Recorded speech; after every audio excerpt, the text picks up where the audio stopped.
Hi guys, welcome back to my channel. I don't know if you can see what I'm doing here because I can't even see myself on the screen. But we're making labels. I am making them out of these. I bought these on Amazon, and I think it was like $6 for 100. So these are what they look like. This is just one. I mean, they're rough. But they're supposed to look handmade, so see if I can put a better one up for you to see. Yeah, so that is what we're doing.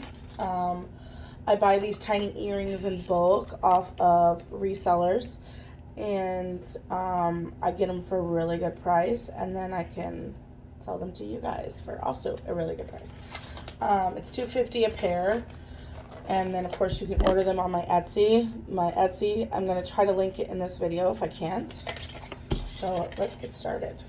So I usually do anywhere between 6 and 7 at a time. I was trying colorful ones, you know, to be LGBTQ friendly. And I really don't like these. So I'm going to still use them, but I'm probably not going to do these again. So I really like the black. So I ordered just some regular stamps and stuff like that. I ordered these lace detail ones on Amazon.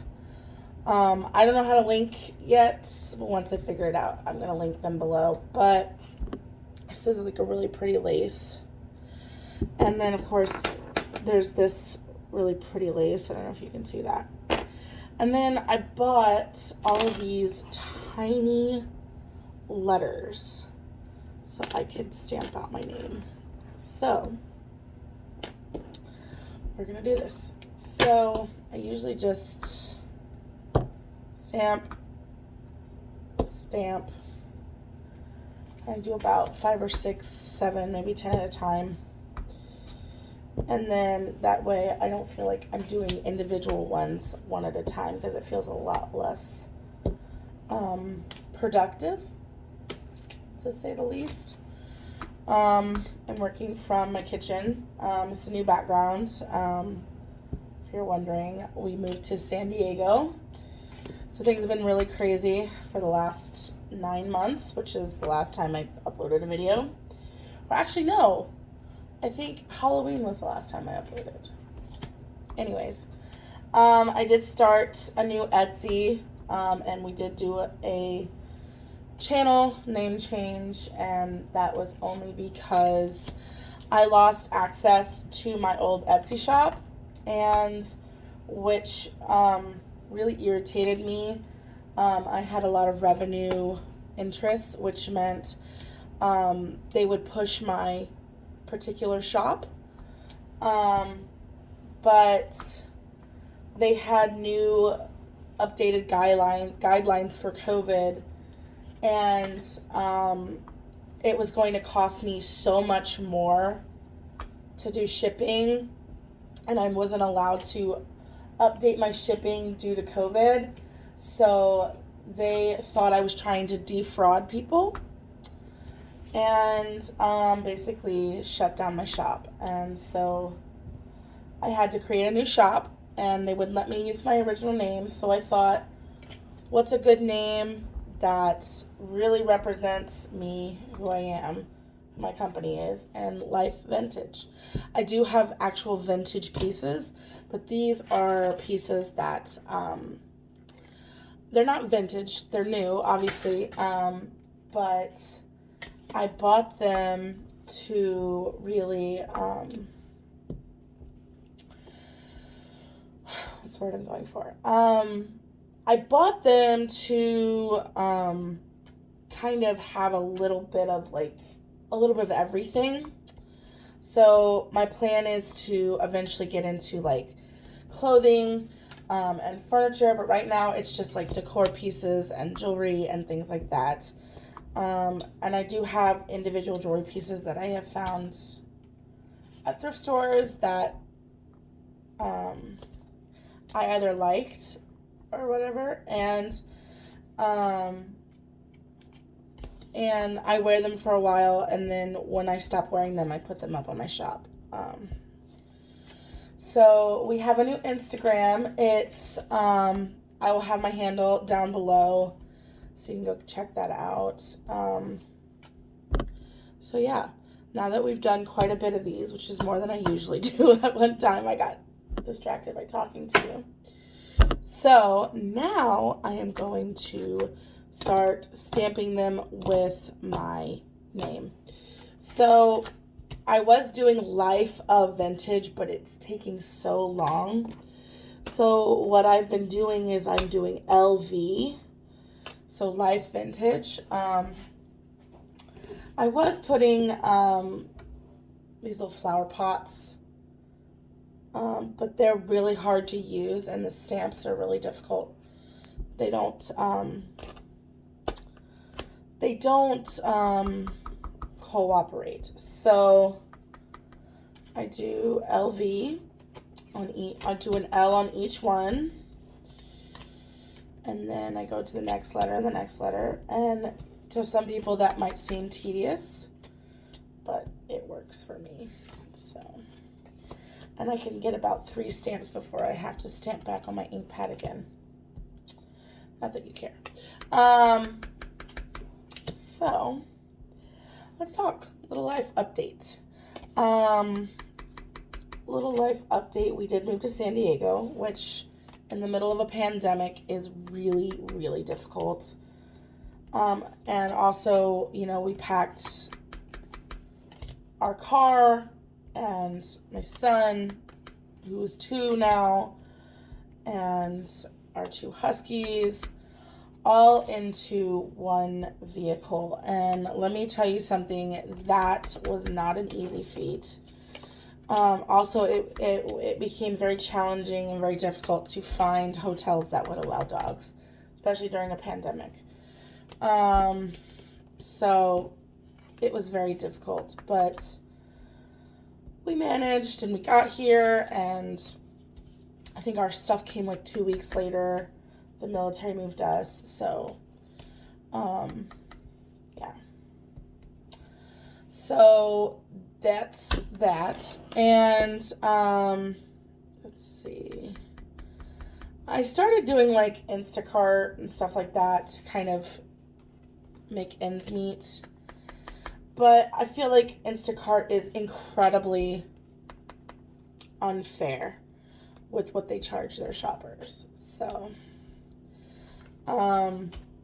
here in San Diego, I can actually make pretty good money, but they don't pay me for my gas. Well, they do, but they don't pay nearly as much as they could.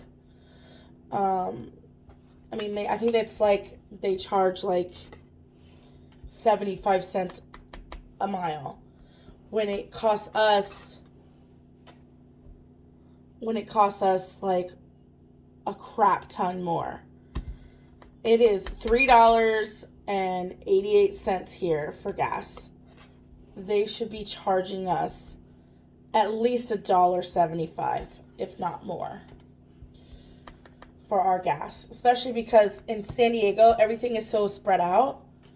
So it's not as, things are not as close. In North Carolina, I was making maybe $6-7 a try, a batch, which is what they call them, batches. But everything was so close, so it seemed like I could get more done.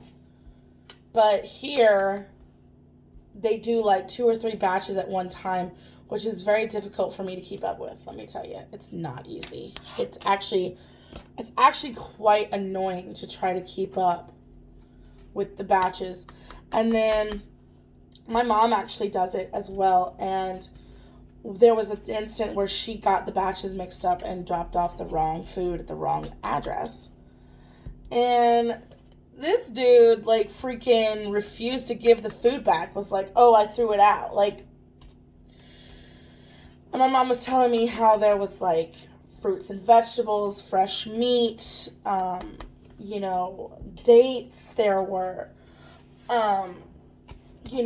all kinds of like really healthy snacks. And this guy was like, oh yeah, I threw it out in the back. Like, no, you didn't. You kept that food and it's in your refrigerator, and instead of being honest about it and returning the food, he like refused. So the guy ended up getting charged for both batches because he stole the food, because he refused to give it back. But people here are not that honest. And here in San Diego, people are very impatient. They act so entitled, which pisses me off. I do not like people who act entitled, like, at all. Like, you're not entitled to anything but respect. And if you're going to treat me like that, you're not going to get respect either. So, I did have a batch, and the guy, he texted me, "What's taking so long?" Exclamation point. And I'm like, sir, like, it took me 30 minutes to get into the store. And then on top of that, you're not the only person I'm shopping for. Didn't say anything else. Like, this COVID thing is ridiculous, and it's ridiculously long wait times just to get into stores. So I'm like, sir, if you could just be patient, I'm almost done. Like, he was like not having it, like, at all. So I was just like, okay, Katie, like, be respectful, yada, yada, yada. I pull up to this guy's house. He's standing in the, like, okay, wait. He gets notified that I'm on my way to his house, okay? He's standing on his front porch when I get there with his arms crossed. And, like, I'm not the one. Like, don't give me an attitude. Like, I'm working for you. I would rather take this stuff back to the store and refund it than to give it to you. Like, I'm that kind of petty. So, he's standing there, and the COVID policy is you're not supposed to have physical contact with the recipient, with the customer.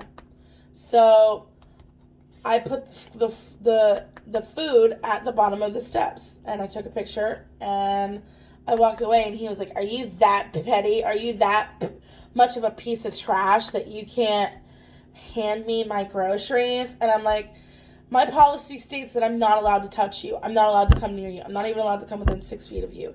So, no. No, I'm not that petty, but, I was being petty. I was like, no, you're not, You're not going to get any more respect from me because you, like, pissed me off beyond belief. Like, I'm done with you. According to my grandfather, if you pissed him off, you were a fence post, and he ignored fence posts. So I was over it. I was like, you're a piece of trash. Like, you're nothing. Like, this, that, and the other. I'm going to tell your boss. And I was like, you go right ahead. Because, honestly, I don't need this job. Like, it's that simple. My husband takes care of the bills with no problem. I don't need this job. So I was only doing this job to kind of fund my business. To buy the packaging and all that stuff. And right now, I'm trying to make a profit. I'm trying to turn a profit. But in the beginning, unfortunately, when you're starting a business, there's a lot of output. There's a lot of hard work with no response. And a lot of the times, I will end up selling things that I've bought to keep for myself. I'll end up selling them because I know the value of them. I'm at the point in my life where I don't buy things unless I know the value of it. And everything in my house is very valuable. And I did that because I'm the kind of person where I get tired of things and I want something new and I want to change it up. And so, yeah, I'm constantly changing things up. I do have, like, forever pieces in my home. Like, there's a glass bookshelf. Once my house is completely done, I'm going to do a up-to-date house tour I don't know if I ever did a house tour for Virginia, for North Carolina, my house in North Carolina, but we do live in military housing, so, you know. I feel like this is a very chatty video.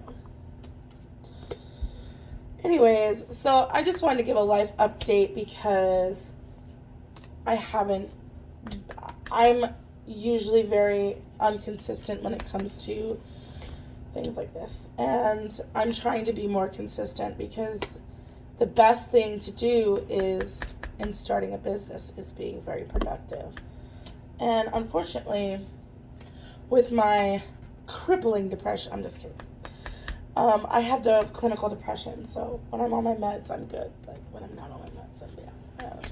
This whole transition from North Carolina to here, they put us on quarantine for 14 days. So I couldn't go to the hospital, the doctor, couldn't do anything for 14 days. And then I ran out. And then, of course, I had to transfer all of my medical records before they would even see me, which takes 30 days. And so it was a nightmare. So I've been a month and a half without my medicine. So, but I'm starting to feel better now that I'm back on it. And not that you needed to know that.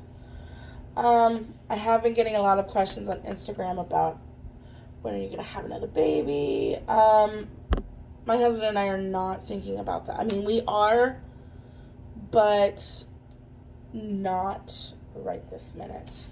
And I'll tell you why. We had an agreement when we got married that we would have our children before the age of 30. And then after that, no more kids. Okay? Because I don't want to be 45 having a baby. You know what I mean? And so that's what we agreed on. We agreed that once I hit 30, no more babies. Well, I'm 27 now. And, I'll be 27 in about 3.5 weeks. And still not another baby. Bo's going to be 3 next year. So a lot of people, family members, friends, people on Instagram, even on TikTok, have asked me when I'm going to have another baby. Well, the truth of the matter is my husband and I find that his career is incredibly important. And for his career to take off the way it should, right now, adding another distraction would hinder that. So we're unsure at this time if we're going to have another baby. We love our son. He's our world. I really like being able to show all my affection, attention to one child. A lot of people say, well, don't you want to have a chance to have a daughter? And the answer to that is hell no. Okay? Excuse the language, but hell no. Okay? I do not want a child like me. Okay? It just naturally happens where your daughter is the spitting image of you. See, my grandmother, my Mima, told my mother she hoped one day she had a daughter like her. Well, my mom was a hellion as a child, and so was I. And so she cursed my mother and said, she hopes she has one just like her. Well, my mother cursed me when I was a teenager. I think I was probably 15 or 16, which was the worst time for me. As her being my parent, it was the worst time. And she looked at me dead in my eye and she says, I hope you have a child just like you. And ever since then, when I found out I was pregnant the first time, I was terrified I was having a girl. And she was going to be just like me. Well, it was a boy, my sweet Bobo, my sweet soul child. That's what I call him, my sweet baby angel. I don't know what it is about him. It is just pure joy constantly. I don't know where he gets that from. You don't get it from me. Anyways, Daddy's upstairs putting him down for a nap right now, but it is a Sunday morning. Sitting here, we just had breakfast. Oh, it's 11 o'clock, so it's almost lunchtime. I didn't realize how long I was sitting here. I've been doing these orders all morning, if you can see. It's very tedious. After you make the label, then you have to put the earring on it. It's very tedious. So, and it's also very tedious with these and having to do one by one by one. But I feel like it's more productive. Anyways,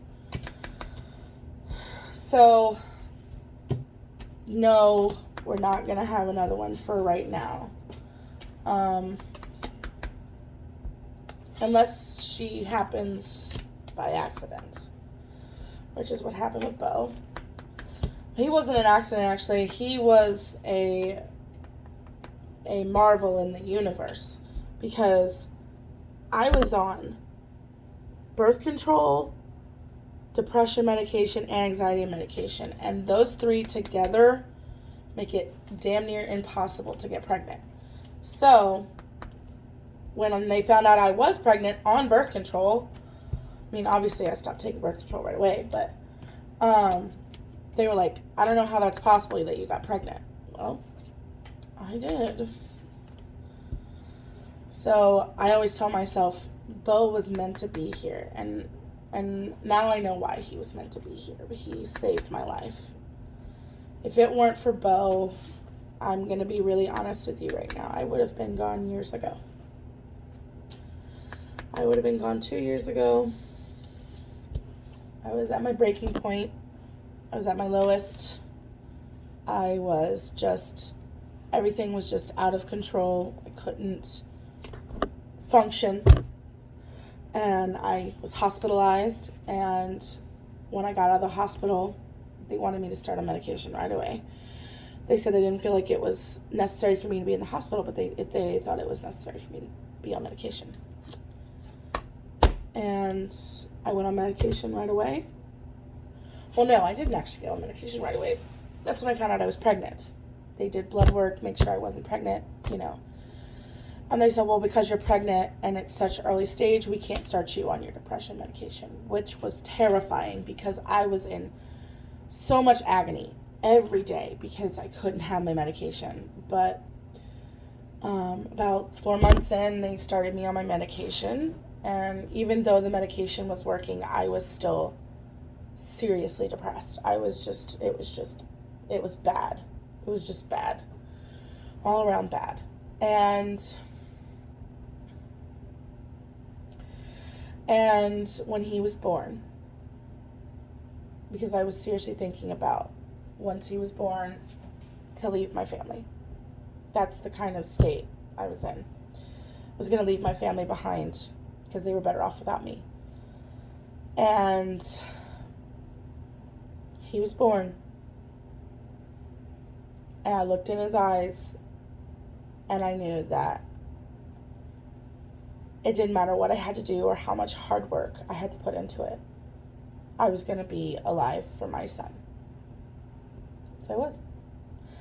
And he is the best thing in my life right now. He gets me so mad, but I love him to death. And so, yeah, I love him to death. Till death. I'm just kidding. Anyways, guys, it is spooky season. It is September, what is today? The 6th. September 6th. You know what that means. Spooky season is here, which means you're going to get some Halloween DIYs. There's a Halloween DIY that I saw online yesterday, which I'm going to try to recreate for you guys. I'm hoping I can figure it out. Sometimes I can figure it out. Sometimes I can't. So, Here's hoping I can figure it out. If I can figure it out, you'll know because I'll make a video. If I can't figure it out, no video. I got a lot of love on my tutorials for Halloween last year, so all 11 of you, thank you for watching. Thank you for watching my little rant. Bye, guys. More to come.